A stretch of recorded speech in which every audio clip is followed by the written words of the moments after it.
लक्ष्मी हिंदू धर्म में समृद्धि और प्रचुरता की देवी है। वो विष्णु जी की पत्नी है, जो कि पूरे ब्रह्मांड के रक्षक हैं। लक्ष्मी और विष्णु जी को अक्सर साथ में दिखाया जाता है। वो धन और उसके संरक्षण के संतुलन को दर्शाते हैं। लक्ष्मी जी एक बहुत शक्तिशाली देवी हैं। हिंदू लोग उनको धन, सफलता और अच्छे भाग्य के लिए पूजते हैं।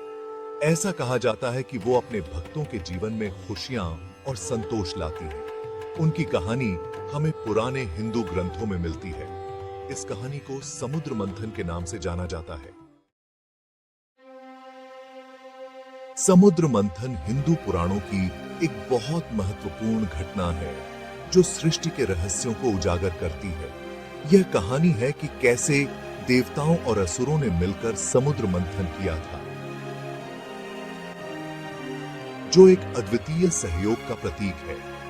यह अमृत पाने के लिए किया गया था, जो अमृता का अमृत है, और इसे पाने के लिए दोनों पक्षों ने अपनी पूरी शक्ति लगा दी।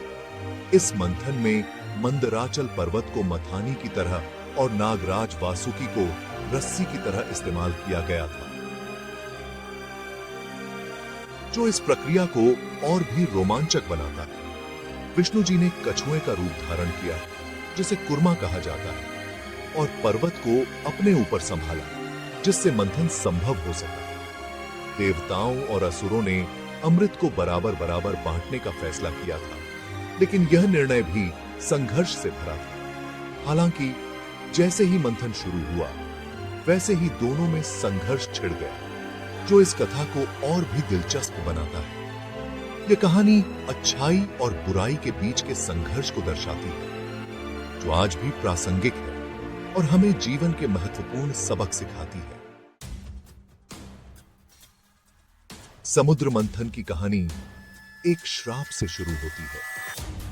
दुर्वासा ऋषि, जो कि बहुत शक्तिशाली थे, ने इंद्रदेव और बाकी देवताओं को श्राप दे दिया। इस श्राप के कारण उनकी शक्ति और बल कमजोर पड़ गए। देवता मदद के लिए विष्णु जी के पास गए। विष्णु जी ने उन्हें समुद्र मंथन करने की सलाह दी। उन्होंने बताया कि समुद्र में अमृत समेत और भी कई खजाने छिपे हुए हैं। देवता फिर अपने दुश्मनों असुरों के पास संधि करने गए। उन्होंने असुरों को समुद्र मंथन में मदद करने के लिए मना लिया। दोनों ही पक्ष अमृता पाने की इच्छा से प्रेरित थे। भाग 4, महापरिवर्तन। समुद्र मंथन एक बहुत ही विनाशकारी घटना थी, जिसने देवताओं और असुरों के बीच एक महान संघर्ष को जन्म दिया। इसने पूरे ब्रह्मांड में भारी उथल-पुथल मचा दी, जिससे सभी लोगों में भय और चिंता फैल गई। मंथन के दौरान समुद्र से कई दिव्य वस्तुएं और प्राणी प्रकट हुए, जिनमें से प्रत्येक का अपना विशेष महत्व था। सबसे पहले जो निकला वह था भयंकर जहर। से किम भी सिक्के का से हलाहल कहते हैं, और यह जहर इतना विषैला था कि इससे पूरे ब्रह्मांड के नष्ट होने का खतरा था। इस जहर से पूरी सृष्टि नष्ट होने का खतरा पैदा हो गया था, और सभी देवता और असुर भयभीत हो गए। तब शिव जी, जो कि संहार के देवता हैं, ने हस्तक्षेप किया और उस जहर को पीकर पूरी सृष्टि को बचा लिया। उनके गले में यह जहर अटक गया, जिससे उनका गला नीला हो गया। मंथन आगे भी जारी रहा और अन्य रत्न भी प्रकट हुए, जो देवताओं और असुरों के लिए अत्यंत महत्वपूर्ण थे। इनमें कामधेनु गाय और ऐरावत हाथी शामिल थे, जो अपनी दिव्यता और शक्ति के लिए प्रसिद्ध हैं। हर रत्न में अपार शक्ति और महत्व था, और इन रत्नों ने देवताओं और असुरों के बीच संतुलन बनाए रखने में महत्वपूर्ण भूमिका निभाई। भाग 5, लक्ष्मी जी का आगमन। कई और खजानों के बाद देवी लक्ष्मी समुद्र से प्रकट हुईं। वह बहुत ही दिव्य और सुंदर थीं। उनके शरीर पर बहुत से आभूषण थे, और वो कमल का फूल धारण किए हुए थीं। उनके आगमन से पूरे ब्रह्मांड में खुशी और समृद्धि छा गई। देवता और असुर उनकी सुंदरता पर मोहित हो गए। सभी उनसे विवाह करना चाहते थे। लक्ष्मी जी ने विष्णु जी को अपना पति चुना। इससे संरक्षण और समृद्धि के बीच संतुलन स्थापित हुआ। भाग 6 समृद्धि और प्रचुरता। समुद्र मंथन से लक्ष्मी जी का प्रकट होना बहुत गहरा अर्थ रखता है।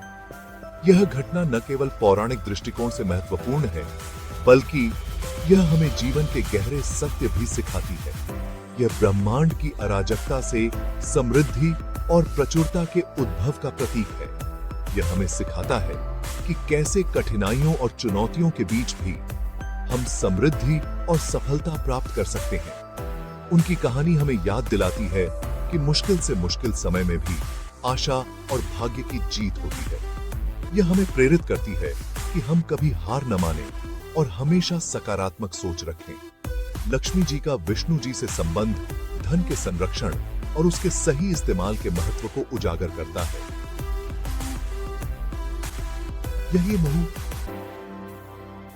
यह हमें सिखाता है कि धन का सही उपयोग और उसका संरक्षण कितना महत्वपूर्ण है।